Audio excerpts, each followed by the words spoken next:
Welcome to episode 11 of the DWRDNET Stationery feed. My guest today is Jaclyn Myers of Kaleidecraft.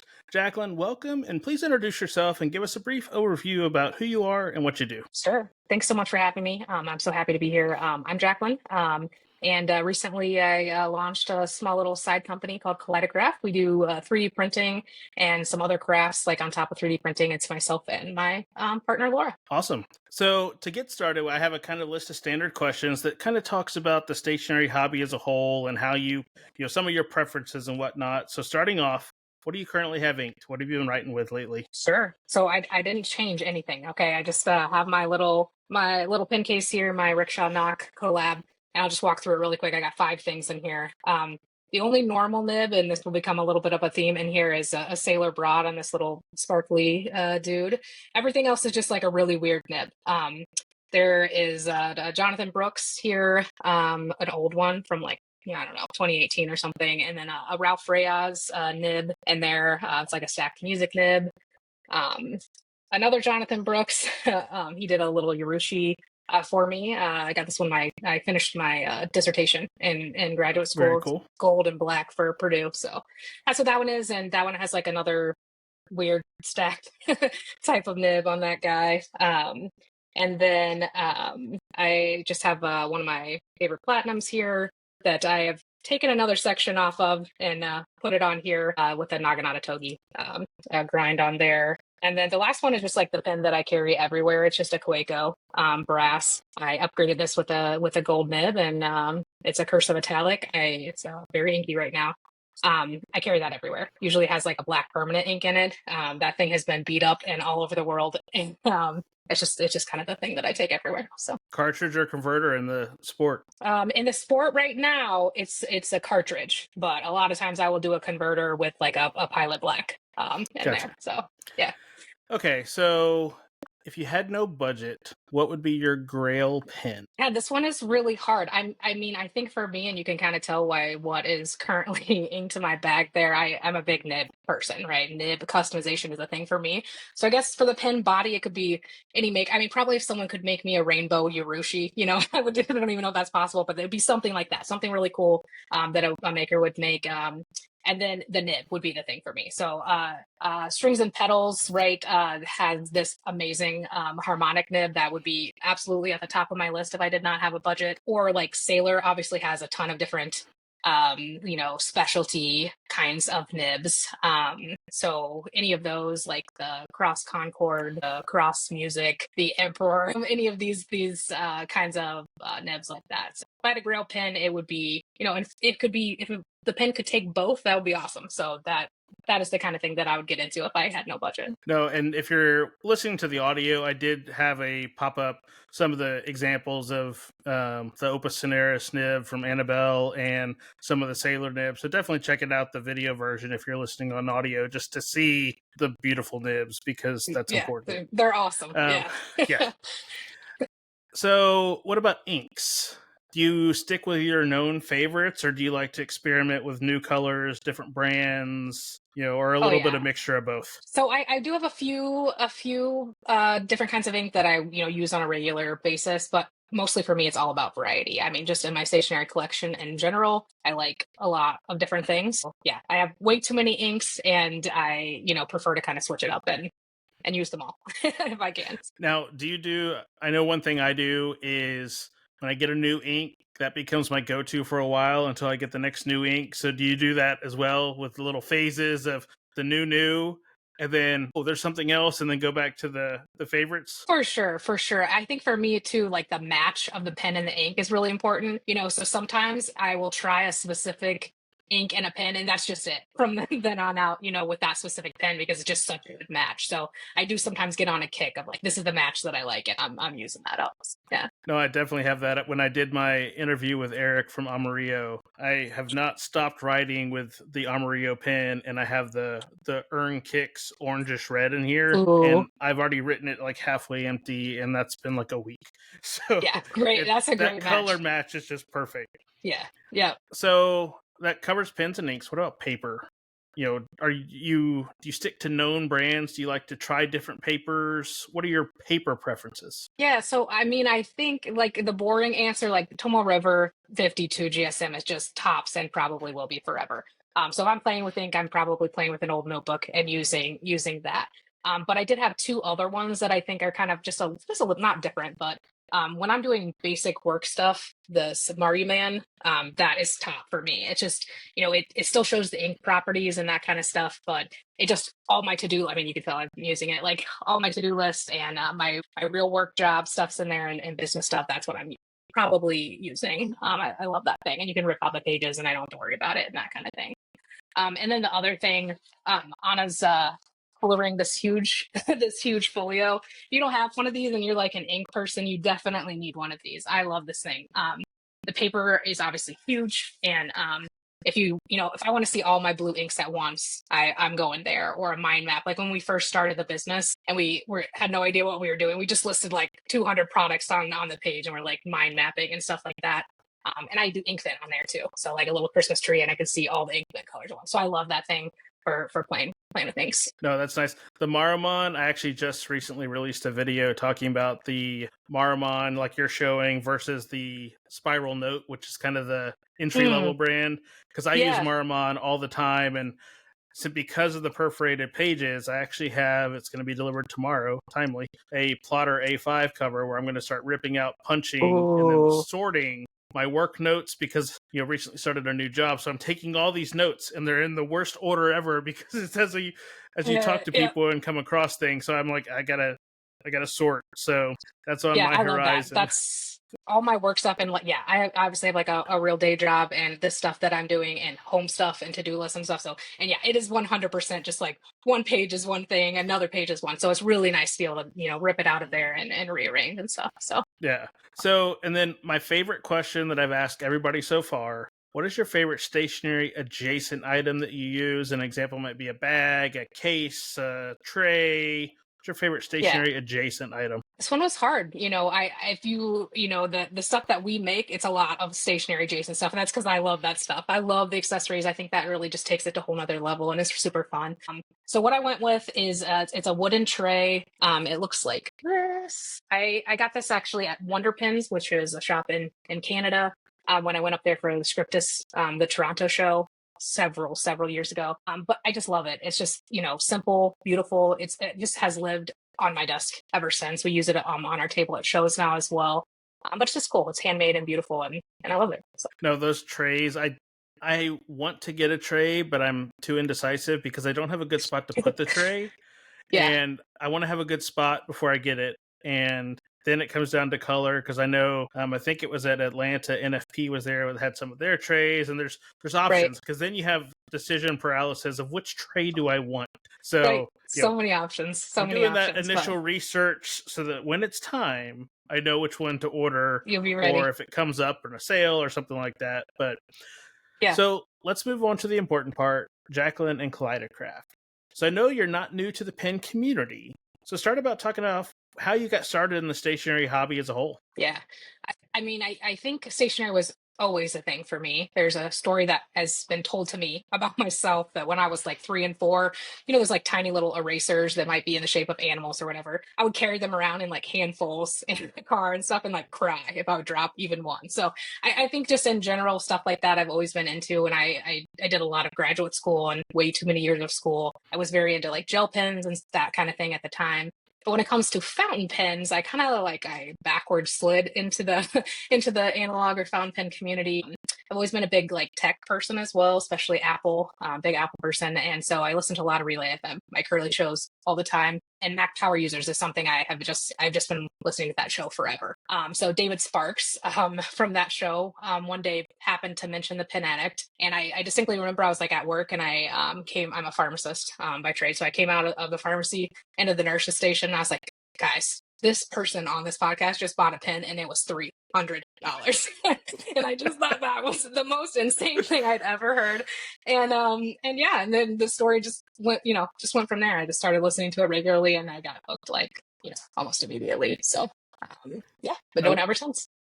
I wonder if Brad ever takes a moment and realize how many people his podcast has pulled into the Yeah. hobby or You know, enabled to the level that it's become. Because I was just listening to the latest friend of the show, and it was almost like what you said was scripted, but it was Lisa from All of Octopus, where I was listening to the tech podcast, and then yep. somebody talked about this pin guy, and then Yep. that started down a rabbit hole. So it seems like that's a common Yep. theme. Yeah, it's just one of those things when you hear it, you're like so intrigued that you kind of like can't help but, look a little deeper, and then, certain ones of us we get hooked, and yeah, that's how we got here.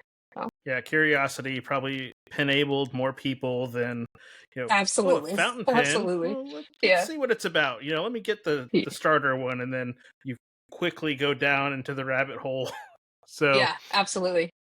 so I know you were a contributor for the Well Appointed Desk in the past. So how did that come to be? And did you ever write anywhere else besides for Well Appointed? Sure. Okay, so I'll try to go in a little bit of time order here, but I probably got into the pin hobby like late 2015, okay, a while ago, and then around 2016, I don't know, I just wanted some kind of outlet to kind of like go over what I was learning, and have a place to just talk about things, and also like get connected to the community, right? Kind of put my voice out there. So I started a little blog called Hypothesis. I was in graduate school at the time, so it had a very like scientific creative experiment kind of feel. I did like a lot of pin tests and pin versus pin and ink tests and stuff like that. For shows, I went to Chicago and Ohio. That was 2016. And then by 2017, I was like working at shows behind a table with someone that worked on nibs.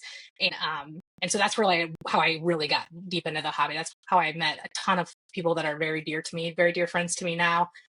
But that was such a good time. I got, up and from 2017 to 2020, when the show obviously stopped for a while.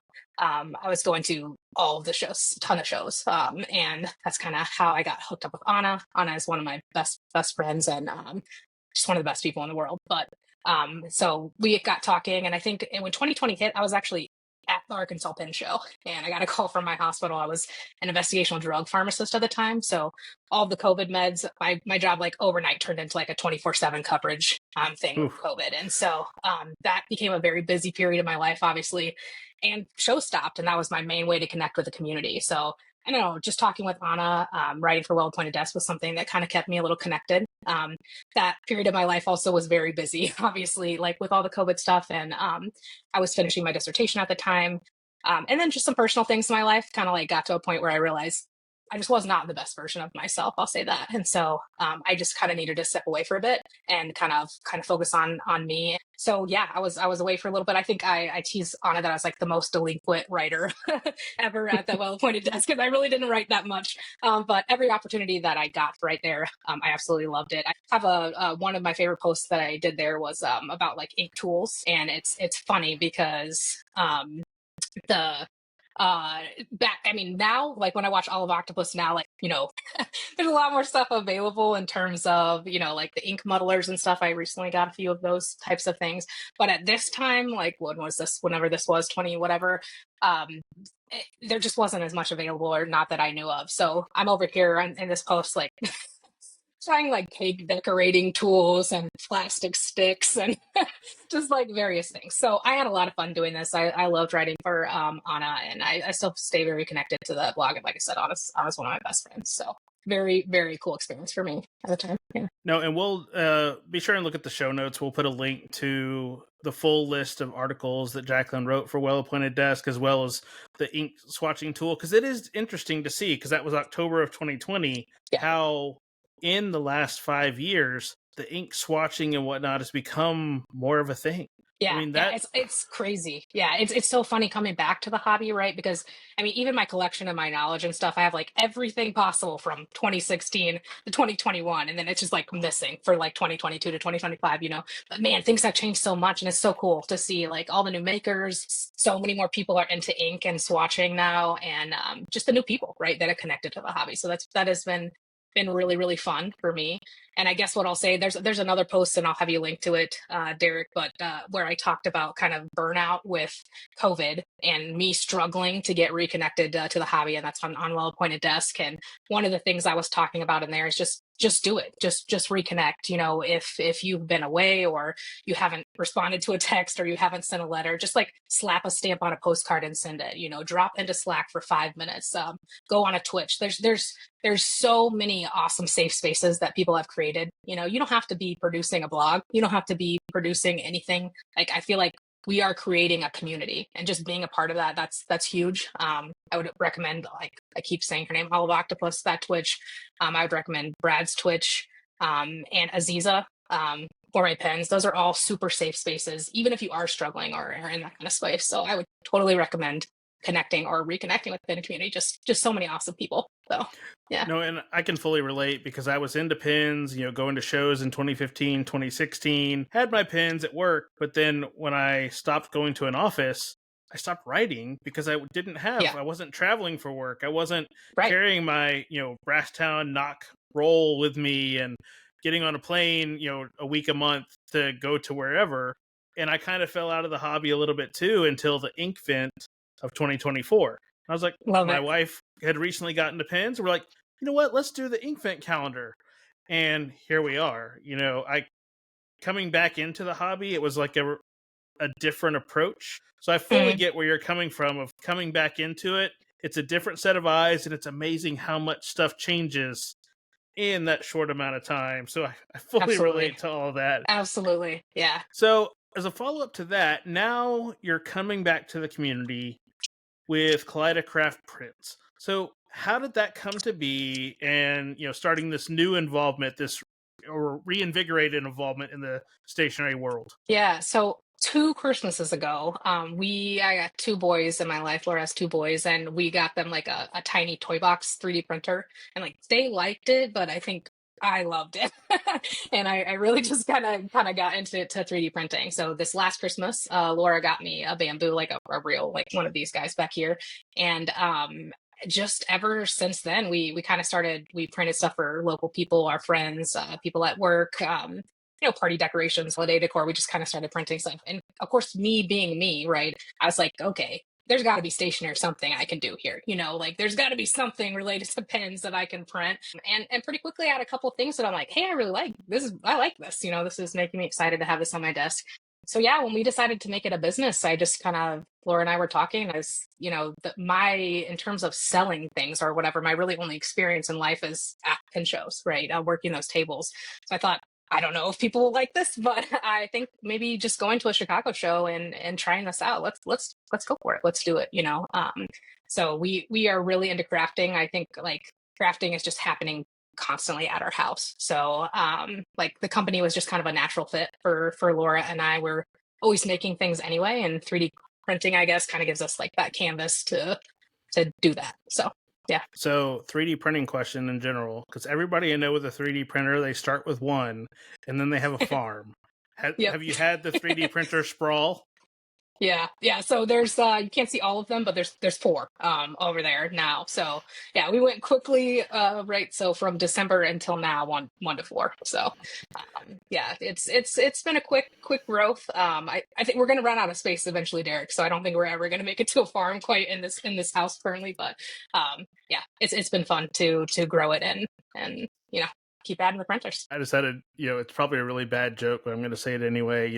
We used to go on Facebook for Farmville. Now it's 3D printing farms. It's a whole different type of farm. It is. It's a whole different thing. Yeah, there's all kinds of 3D printing. And I think for us, like, there's a lot of the same thing again and again and again, a lot of times with some of the 3D printing that we had seen. So just doing something a little different, bringing some color and fun and pink and glitter, and adding some like crafts on top of it, UV resin or that kind of thing. It's been really fun. So to follow up with that, how do you think 3D printing is able to add and enhance the hobby? I mean, obviously there's little tidbits that can, the pen tray or something, but like you said, you're creating stuff that's different, some stuff that's new, stuff that's, I know, seeing from Chicago, fidgety stuff to have on your desk to sit there while you're in a meeting, you can be playing with, because that's important to keep, something to do, because most of us in the stationery hobby, we're fidgeters. I mean, I know Yeah, I that am. I have to have something on the desk, when I'm working to keep my attention span. 100%. I think it's sort of a natural fit, to be honest, right? Because there's that tactileness, like these fidgets or whatever. We're just kind of that. A lot of stationary people are that kind of person, right? Where you just like that tactile feel. You just like to have something in hand, the physical product. So to me, that's a little bit of a natural fit. Also, just like the materials that are available, it's kind of very similar to a lot of other pen products or things on the market where, there's glitter, there's rainbow gradient, there's glow in the dark, there's metallic. The options are endless. And in terms of customization, we're also very specific kinds of people, right? We want like a specific nib and a specific pen and a specific shape, right? I don't want my ink file sticking out too much. I want it to like fit perfectly. So I think that's a really, really good fit. It excites me that like as I grow as a designer, I have so many options of being able to create things that are like just perfect for the kinds of things that stationary people want. And then for me personally, I think the price point, right? What I'm making is it's of course we're not unimpacted by the price raises, raising and all the things that are happening right now in the market. But overall, in terms of the type of material that you're using when you're 3D printing, it's decently affordable. So I love that we can offer things at an accessible price point. And I think that's a really important piece in the pen community, that we keep, a variety of exciting things that people are able to buy. You should be able to walk into a pen show with, $20 or $30 and come home with like a mini haul or something you're excited about. Yeah. So I love being able to target that end of the market where, beginners or anyone like can come into a show with a small budget and hopefully, walk out with something they're really excited about. So I love that. And with that, I'm definitely one of those people that I just, when I'm at my best, I'm like giving things away. So because we make things that are at that price point, it's so easy for me to be able to, if someone's having a hard time, just send them something. Or, St. Jude in September, stuff for that is coming up. Be able to make something for that and hopefully contribute and like give a little bit back to the community. And so like having a venue and a way to be able to do that, I'm very excited about. No, that's great. And I know when I go to pen shows, and Arkansas was the last one I went to, and before that it had been quite a few years, but you go in there, you buy the pen that kind of breaks the bank initially, and then you're like, oh, I'm here for 2 more days. I need to find the little stuff, the little things to add on. And that's where the 3D printed items are great, because it's something to talk about. It's a conversation piece, Right. Yeah, keyboard people were switches. people were putting these like on their conference, like on their badges, right? And I just love that. I did not think of that, but people started doing it. And like, so, for $5, you feel a part of it, you can kind of feel a part of the show and what's going on there. So yeah, it's super, super fun. So that leads me into the next question I had written down is, from seeing on social media between YouTube videos and Instagram and whatnot, it seems like, the launch at the Chicago Pen Show was an overall success. So just talk about that, being at a table or being behind a table at a pen show with your stuff, not selling someone else's stuff. How was that? Yeah, it was wild. It was, first of all, very nerve-wracking. Like I said, I kind of had an idea, like, okay, I like this stuff. I'm a stationary person. Maybe someone else will like this stuff too, kind of make the stuff you like. But it was amazing. I mean, I barely have, I think, words to say what a positive experience it was for both Laura and I. Like watching people react to the stuff, like the happiness that people had when they came to our table and they were discovering the stuff was just so fun. And I think basically, to sum it up, there was this guy that came to the table and he was playing with one of our fidget pens, which kind of like open, they do this kind of thing. So he was pretty mesmerized by that. And at the end, he just said, this is the thing that has brought me the most joy today, and I just loved that. It's just like a silly little pen, but I think that is really at the heart of it. I loved being able to like bring that joy to people. And I don't think silly little 3D printed items are going to fix any of the problems we have in the world today, obviously, but just having something on your desk that you have a story behind that makes you happy, like brings a smile to your face, that's kind of what we're getting after. So yeah, Chicago was absolutely, beyond my expectations. It was awesome. So I just had a follow-up question that popped in my head. How trippy is it going to be at the next show you go to see some of your stuff hanging from someone's lanyard with their rickshaw or hanging from their bag, where you're like, wait, I made that. They bought stuff and they're coming back. It's wild, man. Like even just seeing the stuff online and stuff, like the reaction was so far beyond what I had anticipated. Um, yeah, it's just been amazing. I can't even describe it. It's just so cool. Like, yeah, we sit here and make it. I do a lot of the printing, and then like Laura does a ton of the assembly and the finishing and stuff. But like to have something that we spent all that time on, you know, printing and assembling and gluing and checking and all that stuff, and then you know have it out in the world. It's so cool. It's really fun. Oh. So obviously Chicago was the launch, but do you have any other shows on the schedule for this year at this point? Yeah, St. Louis. We will be in St. Louis officially, so we're really excited about that at the end of June. That's our only official show for the rest of this year. We kind of wanted to obviously like see how Chicago would go right before we committed to much more. But I'm hoping next year to really grow that. I'd love to at DC and either Baltimore or Philly, and of course Chicago, and hopefully St. Louis again too. So definitely plans to grow. But yes, we will be in St. Louis, and we can't wait. We'll have several new products there.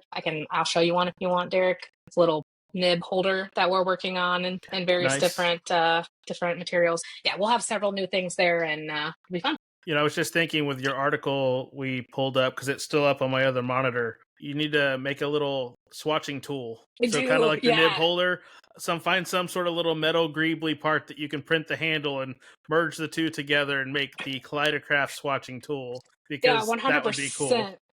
Yeah, these actually screw. It has like a nib. It screws in this thing, so you can Yeah. actually interchange it out. So totally, you are going exactly down where I would like to go, because not only can I make something that fits, you know, this kind of nib or a G nib, I can totally make something that would fit something else. So yes, that kind of customization is what I'm very excited about. No, very cool. So I know you announced recently through your or through Instagram that you have a website coming. So Yes, talk about that experience of the whole process of deciding, okay, we've made all these products. These are the things that sold well at a show, but website traffic is probably a little bit different than, you know, walk up to a table traffic. So just talk about the journey of creating the website, and, you know, how you've gone through that, how you decide what products you're going to put on there, and when are we going to be able to see that website? good question. Good question. Yeah. So the process itself, it's been a lot, you know, like getting something, going from just like making a few things, or like you said, taking it live to a show, to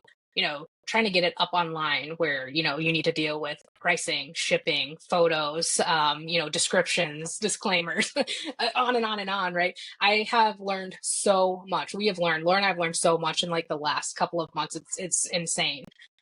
But yes, so and deciding what kind of products we're going to put on there, that is so hard. We basically sat down with everything, and we just kind of like almost did a draft between myself and her of like, this is what I think, you know, and of course we can alter that over time. But yes, so this will be the first time, Derek, you're the first one here to hear, okay, outside of Lauren, myself, but it will be launching, I think the day after this will, you know, be available to be viewable by everyone, Friday, June 7th. So Friday, June 7th, you'll be able to go to our website, hopefully, and make purchases. And if you go there now, you can kind of sign up for an email where you'll get an alert, where it will alert you when that is open. No, and let me bring that up here. I have, just so people can see, if I hit the right button.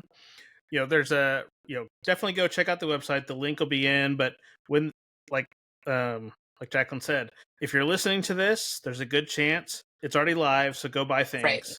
You know, you need to Yeah, get come a check it out. dog nose booper, because that's one of the things that my wife has told me. We are ordering a dog nose booper first thing. Yeah, yep. So we've got those in several colors, and for Pride coming up, we're even doing like a rainbow booper. So yeah, we'll have lots of fun things on there. We're starting with about 10 magnets, which we do like little. I'll show you one. We do like little magnet things that can stick on the front of pen blocks and different things. And clickers, 10 clickers, and about 10 other like stationary type of ink vial, pen holder, pen accessories. So that's what we're trying to launch with. And then from there, we're just hoping, you know, lots of small drops where I'll continually add more and more products to the list. So No, very cool. So I didn't have this one down, but just since we were talking about Chicago, I'm curious, what was your best selling item? Like, what was the item that like was the most well, two questions. What was the best sure. selling, and what was the most surprising that people loved it so much? So, a couple of things. So it was funny because a couple of the things that I printed at the very last second, like in the last week, I was like, okay, I'll print this. Those sold out. So two of those things where there's like this little astronaut guy. He's a pen holder and he has ink. He can hold an ink vial or another pen in his head.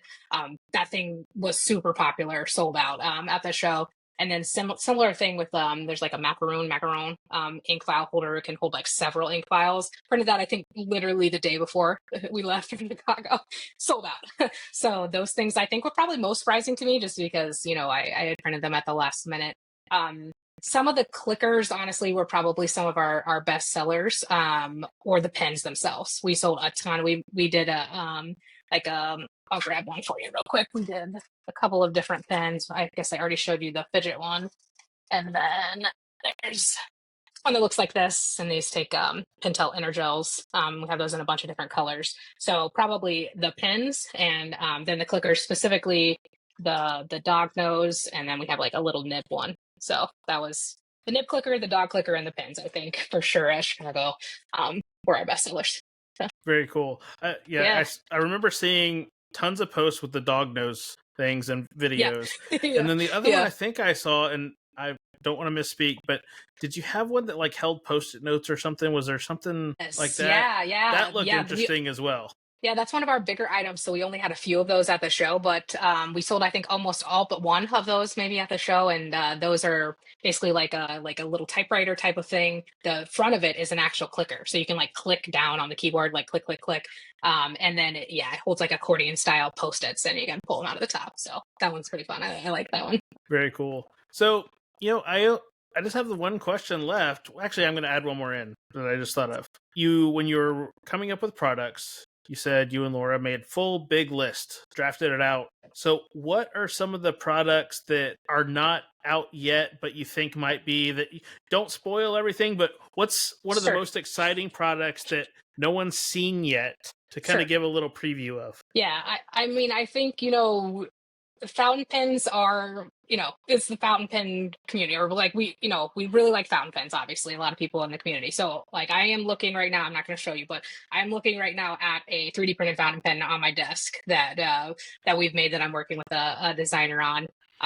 So I think, going in that direction towards that kind of fountain pen, like just seeing people's reactions to the gel pens, I would love to carry that forward to fountain pens. So getting deeper into the pen part, obviously that involves like sourcing nibs and a lot of other things that we need to work towards, but very excited about that. So, and then I think I'll just say on the website, you're going to be able to, the pin blocks that we have. So there's one like this that's really made for ink vials. They're magnetic. And then there's one like this for pens. So on our website, you're going to be able to completely customize your own. So you'll be able to say, okay, I want like 3 ink vial spots, but 3 pen slots, and I want it to be a square. I want it to be long. I want it to be this color. And, I want the top of it to have glitter or not, so you're kind of going to be able to choose your own adventure with that. And I'm pretty excited about that as well. So are you going to be able to choose diameter? And the reason why I ask is I have this comically large pen, the new Junlai thing that has the massive, and it doesn't fit in my rickshaw. It doesn't fit in anything. So I was just curious. Or I also like the Opus 88s, the big pens. Yes. Are you able to choose what diameter so it can hold the crazy pens? Yeah, so the current like size hole in there is like big enough for every, king of pen size, definitely big enough for that. Probably not that yours, but yes, 100% we would be able to customize and make you like a giant, pen hole as one of your options. Yeah, you'll be able to fully customize the size. Obviously you'd have to tell me the size of it so I could print it correctly for you, but yes. No, and that's great, because that's one thing with the pen maker community and off the shelf pens. There's a lot of standard sizes, but people are making new stuff now that's different. Like I have from D Squared Arts, it's square because it's hand carved. So there's those kind of quirky pens, and I'm in my maker pen era. Like everything I'm getting now are maker pens. I love it.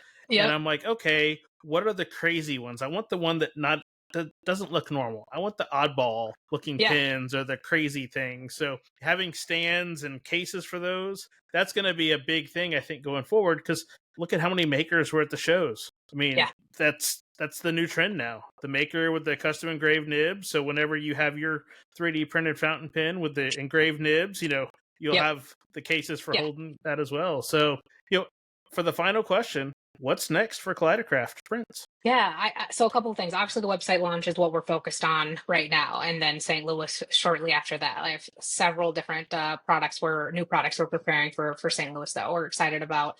But with the website, we're hoping to do a couple of cool little things. Every month, we'll have certain products that are marked on the website where a percentage of the profits are going to go to the Trevor Project, which is a LGBTQ cause. So we're excited about that, just to give back a little bit. Same thing with St. Jude. So in September, when you come to our site, anything you buy from us, a percentage of our profits are going to go to St. Jude for the entire month. So I'm really excited to be able to start engaging in that way. A website kind of opens the door to be able to do that kind of thing.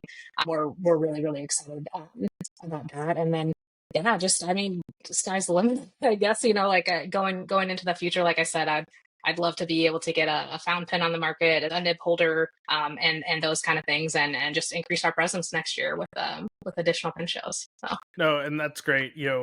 As I've started doing this interview series, I'm learning so much about all these small businesses that tie into the stationery world, and Yeah. everybody knows everybody, and it's just this weird, like you said, the community is so tight knit, but it's also so inviting that you learn about new things all the time. Because I learned about Kaleidocraft before I saw the Chicago show. Olive Octopus was saying, "Hey, Jaclyn was talking about these products," and then I saw Brad reference it. So, between Twitch and YouTube and the Discords for everything, there's all these little pockets of community that all are common enough, but then have their specialized conversation. So it's cool to have something that's kind of bridging the gap, and bringing more variety. So that when you go to a pen show, it's not every table has the exact same thing. It's something different, because I think that's what people are looking for. Less expensive and different. Because, do we really need another pen? No. Are we going to get one? Yes. But we also want to get stuff to go with it. So yeah, absolutely. Kind of filling that gap of the like lower end of the market, and just something totally and completely different. Well, and just the little function, like one of my local pen shops has like a little ink miser that I picked one up because, you know what? This big pen, I can't put the nib in most of my ink bottles because it's so big. So you have to have little things like that, and 3D printing really, brings that, it makes a lot of pen things more accessible to a wider audience. So 100%. That's the goal. I love that. We create our own problems for ourselves, like that one, right? Where like you make a pin so big, then you can't fill it, or whatever it is. You make a pin so big, you have nothing to store it in. So that customization part of 3D printing, I'm so excited to be able to bring some things to market like that are very specific for people. I don't have to order 1,000 of something to carry it in my shop. I can make a few of them, and that's okay. So I'm very excited to be able to do some of that custom stuff, and like you said, hopefully bring it to a new audience. No, that's great. So once again, thank you for taking some time to talk tonight. I look forward to the website launch, on June 7th. So if you're listening or watching to this after that, you need to already go to the website and pick something up.